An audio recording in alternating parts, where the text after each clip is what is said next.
ओम श्री सनातन धर्म देवाय नमः। नमस्कार। कक्षा संख्या 65 हमारी पुस्तक है मनुस्मृति जी और हमारा उद्देश्य है धीरे धीरे सनातन धर्म जी को समझना, भगवान गुरु सीताराम जी की मंगल कृपा से। हमारे द्वारा प्रयोग की जा रही पुस्तक है मनुस्मृति ही, काशी संस्कृत ग्रंथमाला 114, चौखंबा संस्कृत भवन वाराणसी। हर श्लोक के अंत में भगवान गुरुजी कुल्लूक भट्ट जी का भाष्य पढ़ा जा रहा है। आज की कक्षा में जिन श्लोकों पर व्याख्या की जाएगी वो इस प्रकार हैं। अरोगा सर्वसिद्धार्थाश्चतुर्वर्षशतायुषः कृते त्रेतादिषु हेषाम् आयुर्ह्रसति पादशः। अध्याय 1 और श्लोक 83। वेदोक्तमायुर्मर्त्यानामाशिषश्चैव कर्मणां फलन्त्यनुयोगं लोके प्रभावश्च शरीरिणाम्। श्लोक नंबर 84। अन्ये कृतयुगे धर्मास्त्रेतायां द्वापरे परे, अन्ये कलियुगे नृणां युगह्रासानुरूपतः। श्लोक नंबर 85। तपः परं कृतयुगे त्रेतायां ज्ञानमुच्यते, द्वापरे यज्ञमेवाहुर्दानमेकं कलौ युगे। श्लोक नंबर 86। सर्वस्यास्य तु युगसर्गस्य गुप्त्यर्थं समहाद्युतिः, मुखबाहुरुपज्जानां पृथक् कर्माण्यकल्पयत्। श्लोक नंबर 87। अध्यापनमध्ययनं यजनं याजनं तथा दानं प्रतिग्रहं चैव ब्राह्मणानामकल्पयत्। श्लोक नंबर 88। प्रजानां रक्षणं दानं युज्याध्यानम् अध्ययनमेव च, विषयेष्वप्रसक्तिश्च क्षत्रियस्य समासतः। श्लोक नंबर 89। पशूनां रक्षणं दानं युज्याध्ययनमेव च, वणिक्पथं कुसीदं च वैश्यस्य कृषिमेव च। श्लोक 90 और उसके बाद ये अंतिम श्लोक। एकमेव तु शूद्रस्य प्रभुः कर्म समादिशत्, एतेषामेव वर्णानां शुश्रूषाणाम् असूयया। श्लोक नंबर 91। तो कल भी हमने इस पे बहुत चर्चा किया था। ये क्रीडन शब्द जो श्लोक नंबर 80 में आया कि भगवान परमेष्ठी ब्रह्मा जी जो हैं वो इसको क्रीड़ा के रूप में ही बनाते हैं। कोई उनको ऐसा इससे कुछ प्राप्त नहीं करना है, कोई लाभ कोई पुण्य आदि नहीं प्राप्त करना, कोई भी प्रयोजन सिद्ध नहीं करना। ये केवल उनका स्वभाव है। तो इस पर हमने शंकराचार्य जी का विस्तृत भाष्य देखा और जो उन्होंने ये अंत में कहा कि कैसे परम सत्य जो है ये उसकी माया अविद्या कल्पित नाम रूप व्यवहार गोचरत्वात्, ये सृष्टि जो है ये अविद्या कल्पित है। अगर इस सृष्टि को सत्य सृष्टि मान लिया जाए कि भगवान ने वास्तव में ऐसी सृष्टि बनाई है, तो आप कुछ भी कर लें तो फिर सारा का सारा इसका दोष भगवान के ऊपर पड़ जाएगा कि क्यों उन्होंने ऐसी सृष्टि बनाई, क्यों हमको ये संसार में डाला। सब कुछ वही कर रहे हैं, खुद तो लीला कर रहे हैं और हमको इस चक्र में डाल रखा है अपनी माया के द्वारा। तो हम भगवान को कभी दोष मुक्त नहीं कर पाएंगे। अगर ये सृष्टि अविद्या कल्पित है, माने इसको वास्तव में किसी ने बनाया ही नहीं है, ये केवल अविद्या में है, वास्तव में ऐसी कोई सृष्टि नहीं है। इसीलिए आत्मज्ञान जो है ये सृष्टि का परम धर्म है। और उस आत्मज्ञान को प्राप्त करने के लिए जो वेद में वर्णाश्रम धर्म कहा गया है, सत्य आदि धर्म कहा गया है, उसके अनुसार जीना, अपने अंतःकरण को शुद्ध करना, पाप मुक्त होना और आत्मज्ञान प्राप्त करना, और देखना कि ये सारा संसार केवल अविद्या में ही है, तभी ठीक बैठता है ये लीला शब्द। और आजकल जहाँ जिससे भी बात करो वो इस लीला का अर्थ यही ले रहा है कि ये सब कुछ भगवान के हाथ में है। हम पाप करते हैं, पुण्य करते हैं, जैसे भी हम कर रहे हैं वो सब भगवान करवा रहे हैं। इसलिए हम क्यों भक्ति हमारी फल नहीं दे रही, क्योंकि भगवान हमें भक्ति का प्रसाद नहीं दे रहे। इसलिए हर चीज़ भगवान पे डाल दी गई है। ऐसा करेंगे तो हम महापतन को प्राप्त होंगे। और वही अधिकतर ये आधुनिक हिंदूवाद यही कर रहा है, किसी को भी धर्म पालन नहीं करना। सब इस तरह के ये जो गुरुजी लोग बेच रहे हैं समाज को, और उससे सारा समाज पतन की तरफ जा रहा है। इसलिए इसको ना पिए, इस शराब को, कि ये सारा कुछ जो है हम पूरी तरह कठपुतली हैं, हमारा कोई पुरुषार्थ है ही नहीं। हमारा पुरुषार्थ है अपने आप को राग द्वेष से बचाना, धर्म का पालन करना, राम जी की आज्ञा पालन करनी और मोक्ष की तरफ जाना। ठीक है। अब कल की कक्षा में भृगु जी ने ऋषियों को बताया कि ये जो धर्म सनातन धर्म है, चक्रात्मक धर्म, ये युगात्मक है और इसमें चतुष्पात सकलम धर्म, सतयुग में सकल धर्म के चारों पैर होते हैं। तो धर्म को एक बैल की तरह कल्पना किया गया है जो अपने चारों पैरों पे खड़ा है, और उसमें तप, ज्ञान, यज्ञ और दान, ये इसके मुख्य पैर हैं।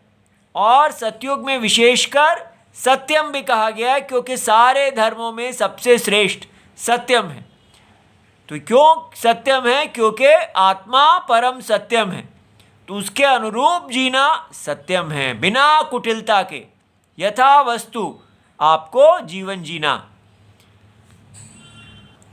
अब ये एक बहुत ही बड़ी बात है कि कैसे जैसे जैसे युग आगे बढ़ते हैं तो काम की वृद्धि होती जाती है और धर्म जो है वो दबता जाता है, और भगवान बार बार इन युगों युगों में अवतार ग्रहण करके धर्म को पुनः स्थापित करते हैं। तो ये समझना है कि ये धर्म जो है ये सुरक्षित है भगवान नारायण के द्वारा। वो बार बार जो लोग धर्म पालन कर रहे हैं उनकी रक्षा करते हैं। साधु नाम परित्राणाय विनाशाय तो दुष्कृताम संभवामि युगे युगे, ये भगवत गीता में भगवान ने कहा है। इसलिए कुछ भी हो जाए, धर्म कितना भी गिरे, आपको अपने धर्म को बनाए रखना है। और भगवान हैं धर्म रूप में, और भगवान धर्म के गोप्ता हैं। इसलिए ये जो कहा गया है कि धर्म आहिस्ता आहिस्ता गिरता है और एक एक पाद उसका हर युग में गिरता जाता है। तो कलयुग में जो तप, ज्ञान, यज्ञ, ये सब का ह्रास हो जाता है। और इसका मतलब ये नहीं है कि हम लोग कलयुग में जो चोरी, झूठ, माया आदि, धोखा आदि कर रहे हैं, ये हम क्या करें, हम हैं ही ऐसे, ये तो कलयुग का स्वभाव है। इसलिए कलयुग में केवल ऐसा जियो और राम राम करते रहो। ये आजकल फैल गया है कि राम राम करके आप अपने आप को शुद्ध करते रहो, लेकिन जीना ऐसे ही है और कोई तरीका ही नहीं है कलयुग में। ये बिल्कुल गलत है। अगर ऐसे ही जीना है तो परित्राण किसका करते हैं भगवान? वो राम राम करने वालों का। लेकिन वो राम राम दिन भर तो चोरी करते हैं, फिर किस काम का राम राम? इसलिए हर जगह ये उल्टा दिमाग फैल गया है कि हमको धर्म पालन करना ही नहीं है और राम राम कर लेना है साथ में। तो हमें तो जो आजकल का आधुनिक हिंदुइज्म चल रहा है इसमें कोई आशा ही नहीं लगती। लगता है कि सारे के सारे ही जाएंगे। तो कोई अगर एक आध है जो अपने आप को बचाना चाहता है, इस प्रकार के विनाश उपदेशों से ना जिए।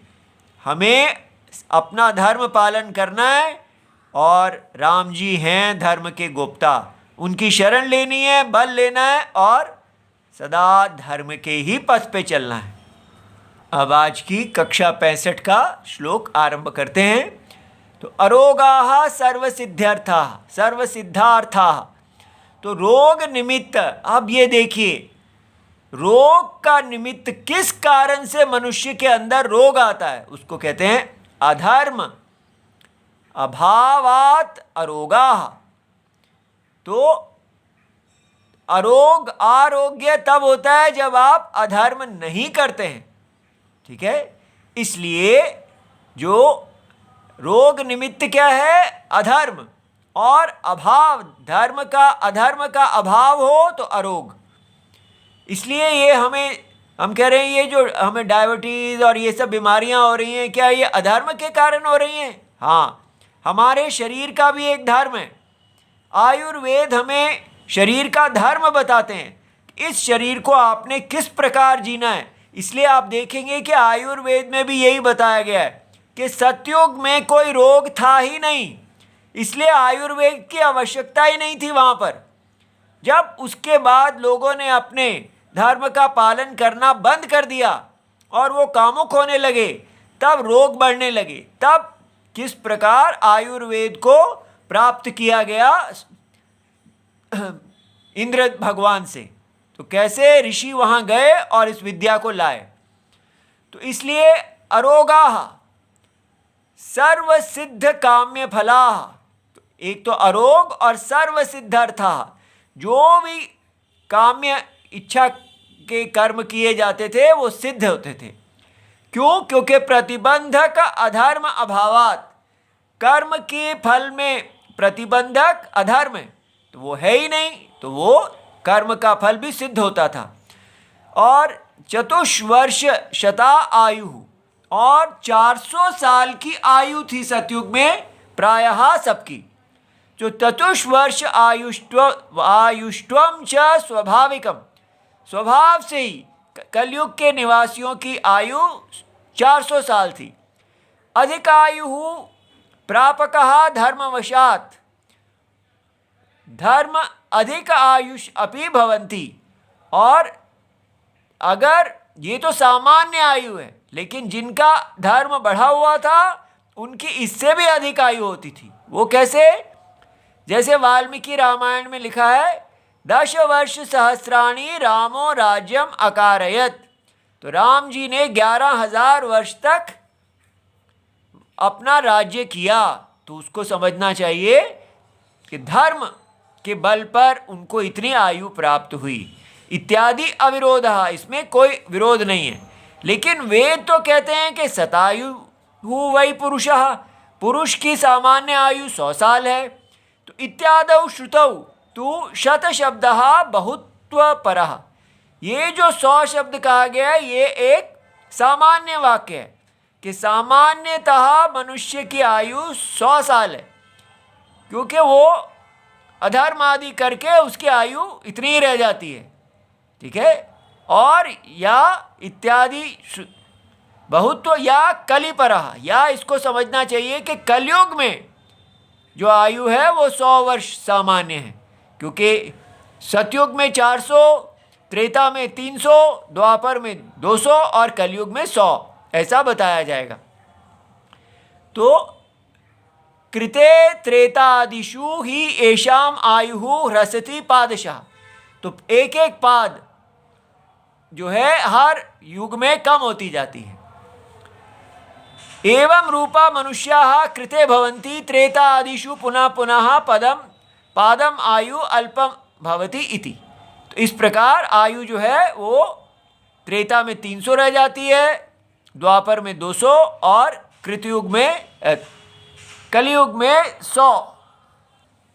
तो वेदोक्तम आयु मर्त्यानाम, तो जो मरते हैं, हम सब मरते हैं, देवलोक में कोई मृत्यु नहीं होती, तो इसको मर्त्य लोक कहते हैं जिसमें हम रहते हैं। तो जितने मरते हैं उनकी आयु वेद के अनुसार है, वो वेद की बताई है कि 100 है। इत्यादि वेदोक्तम आयु कर्माणाम च काम्यानाम फल विषयाः प्रार्थना च। तो एक तो जो सामान्य आयु है और दूसरी जो है आशीष। आशीष माने फल के लिए आप काम्य कर्म करते हैं और उसकी प्रार्थना करते हैं, तो वो जो उसको आशीष कहते हैं, इच्छा। और आशीष च कर्मणाम अर्थात जो ब्राह्मण आदि नाम च शाप अनुग्रह क्षमत्व आदि प्रभावः, तो अनुयुगम लोके प्रभवाश्च शरीरी नाम। तो जो ब्राह्मण आदि हैं वो आपको शाप भी दे सकते हैं, अनुग्रह भी कर सकते हैं। तो उनका जो क्षमत्वम है, ये सब लोग जो युग है, कौन सा युग चल रहा है उसके अनुसार देखना है। ठीक है, तो किसी युग में आयु और युग में फलों की प्राप्ति और युग में ही शाप आदि का सिद्ध होना, ये सब युग के धर्म के अनुरूप होता है। ठीक है, सतयुग में इनका वृद्धि है और कलयुग तक आते आते ये सब कम हो जाते हैं।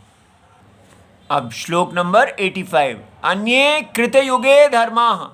अब बताया कि हर युग के जो धर्म हैं वो अन्य हैं, माने कृत युगे अन्य धर्माः भवन्ति त्रेता आदिषु अपि। सब युगों में एक धर्म का अलग प्राधान्य है, क्योंकि युग अपचय अनुरूपेण, तो धर्म का जो गिरावट है वो युग के अनुसार होती है, इसलिए ये वैलक्षण्यम, ये अलग, ये विलक्षणता है।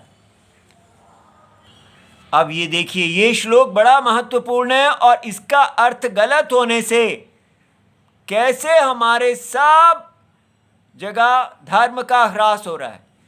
बताया गया है तपः परम कृतयुगे, कृतयुग में तपस्या जो है उसका प्राधान्य है, और त्रेतायाम ज्ञानम उच्यते, द्वापरे त्रेता में ज्ञानम और द्वापरे यज्ञ एव च आहुः दानम एकम कलौ युगे।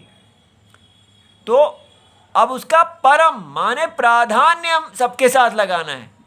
ठीक है, अब ये देखिए क्या अर्थ दे रहे हैं, यद्यपि तप प्रभृतीनि सर्वाणि सर्वयुगेषु अनुष्ठेयानि। देखिए, हर युग में आपको, आपके लिए ये कर्तव्य है कि आपको इनका अनुष्ठान करना है।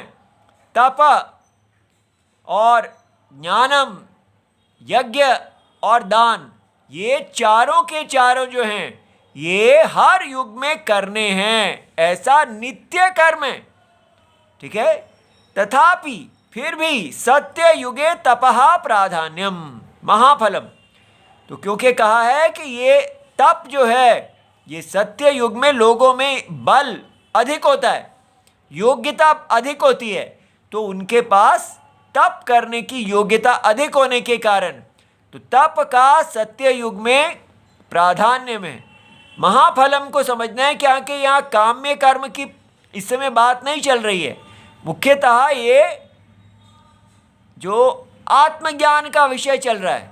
तो इसलिए ये चारों के चारों नित्य कर्म हैं।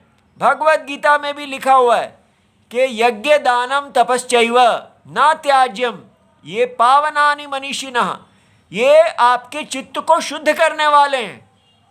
इसलिए तपस्या का से वो अपने आप को प्रधानता शुद्ध करते थे, ऐसे समझना है। एवं आत्मज्ञानम त्रेता युगे। अब आत्मज्ञानम का अर्थ, तो आत्मज्ञान तो सभी युगों में चाहिए। आत्मज्ञानम का अर्थ वेदानुवचनम है। ये देखिए बृहदारण्यक उपनिषद में तमेतम वेदानुवचनेन, वेदानुवचन माने वेद का स्वाध्याय करना और उसके अर्थ को जानना, उस पर मेहनत करना। ब्राह्मणाः विविदिशन्ति यज्ञेन दानेन तपसा, ये चारों कहे गए हैं कि यज्ञ, दान, तपस और वेदाध्ययन, इन चारों के द्वारा ब्राह्मण आत्मा को जानने की इच्छा करते हैं। तो ये साधन है।